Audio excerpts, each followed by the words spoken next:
à ce salon donc de Munich 2017. YBA présente deux nouveaux produits qui vont être disponibles à la fin de l'année avec un prix autour de 2000 €. Il y a donc le premier appareil, celui du bas, c'est dans la gamme, les deux sont dans la gamme Genesis. Celui du bas donc aura comme référence R8, c'est-à-dire c'est ce qu'on appelle un all-in-one. Il y a dedans un amplificateur, j'insiste bien, analogique et non digital, contrairement à tout ce qui est la concurrence. Donc j'ai tenu à ce que ça soit analogique parce que pour moi c'est ce qui sonne le mieux. Et avec donc différentes entrées numériques,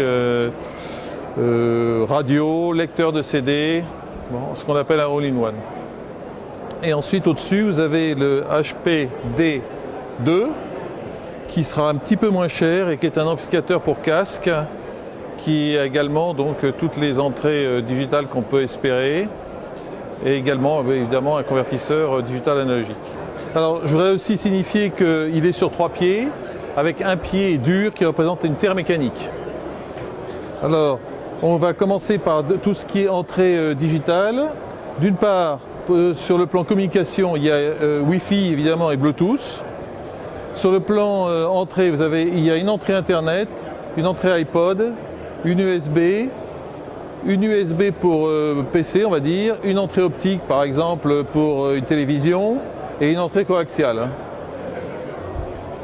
Maintenant si on passe de l'autre côté, il y a une entrée phono, une entrée tuner, une entrée auxiliaire, une entrée CD et toutes ces entrées sont bien sûr analogiques. Et il y a également un bypass pour attaquer directement l'amplificateur. Et il y a la sortie donc gauche et droite. Je rappelle 50 watts sous 8 ohms, 90 watts sous 4 ohms.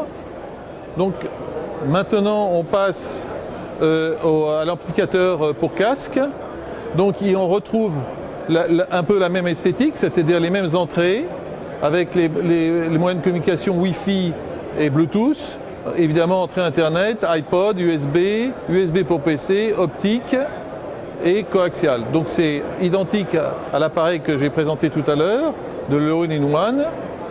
Les entrées analogiques sont également les mêmes, c'est-à-dire qu'il y a une entrée phono, tuner, auxiliaire, CD et bypass. Et il y a donc deux sorties, il y a une sortie RCA et une sortie donc Canon XLR balancée. Voilà. Et donc j'ai oublié de préciser tout à l'heure que devant l'appareil il y a donc deux sorties casque, sortie 1 et sortie 2.